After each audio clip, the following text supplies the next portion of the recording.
It was once known as the Gold Coast. Not for its shimmering beaches, but for the rich seams of gold ore that line her underbelly. Ghana boasts a strong economy based on the production of gold and cocoa, and as the economy continues to expand, so too does the population in Ghana's urban centers. Many economic migrants end up as poor urban dwellers living in informal settlements with only the barest of amenities. This poses a daunting challenge to Ghana's government and local authorities to cater to the water and sanitation needs of the rapidly growing urban poor. With urbanization comes the stress on existing facilities. In Accra, for instance, there is a deficit in water supply, and meeting that demand requires huge infrastructure, which of course comes with financing. We are now evolving ways and means of coping with that influx without being overwhelmed by the population growth. The provision of clean water and basic sanitation to the urban poor is regarded as a logical entry point to poverty alleviation and economic growth. UN Habitat, under the Water for African Cities program, is working to achieve the Millennium Development Goals for water and sanitation. We originally started off working on 3 principal areas. One was on water demand management, the second on protection of water resources from the impacts of urbanization, and the third area was dissemination and outreach. But that recently has, in the past 5 years, has been expanded to include other priority areas such as sanitation, monitoring, and specific focus on the urban poor. Phase 2 of the Water for African Cities program focuses on pro-poor governance to support change in existing structures so that people with low incomes are given a voice in collective decision-making. The Community Development Committee in Sabo Zongo, a low-income neighborhood in the capital Accra, spent a great deal of effort mobilizing the community for the construction of a 20-seater sanitation block. This was necessary to tackle obstacles that included land disputes and court cases that led to delays in completing the implementation. This site is a sanitary site already, but when the project started, these walls were demolished by neighbors who were claiming the land, that the land belongs to them. As I'm speaking to you, I am still going to court on this land. It's very important getting to do what is right before the program starts. In addition to the public sanitation facility, Water for African Cities funded the installation of water standpoints, which are now managed by the community. In the past, the settlement lacked proper drainage, and when it rained, the runoff had nowhere to go. In collaboration with Water Aid Ghana, UN Habitat constructed storm water drains and also supplied 2 solid waste skips with a designated holding bay. The Water for African Cities program is working towards creating a new water use ethic among school children and, by extension, the community at large. This is being done through an innovative school and community curriculum called Value-Based Water Education.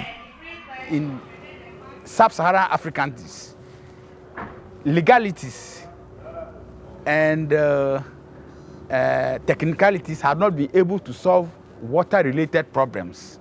So it was decided that in order to appeal to the conscience of the people, if we add values to it, it may change their lifestyle and they will treat water-related issues very well. We tell them that they shouldn't study only in the school, but they should send the message home to their friends, their parents, and they should do the practical things for them to see so that they can also learn from them. Due to rapid growth of Africa's cities and socio-economic development, the pressure on the limited freshwater resources has increased considerably, with growing demand and misuse of the catchment areas. Urban catchment management seeks to protect and secure the quality and quantity of water resources. Water for African Cities has developed and implemented strategies which involve working with local utility companies to improve drainage and solid waste management in local catchment areas. The Wager Lake is situated 17 kilometers from Ghana's capital, Accra. It was formed by the construction of the Wager Dam across the river Dentsu. The lake supplies more than 50% of Accra's water. But the Wager Reservoir has come under threat from human activity on its shores. To reduce the environmental impact of urbanization on the lake, the Water for African Cities program, in collaboration with the Ghana Water Resources Commission, embarked on a mission to protect the lake. The project tried as much as possible to provide some garbage containers for the assemblies to just assist in waste management. We also provided household toilets for communities. We also tried to create awareness for fishermen and farmers. A number of modern, high-spec sanitation blocks were constructed and donated to the Ga West Municipal Assembly. The demonstration units encouraged the community to stop human waste from entering the lake. This toilet facility has helped us because even when there is any activity in the community, we use it. It is very good for our health. We are very grateful. Fresh water, the planet's most precious natural resource, is in short supply.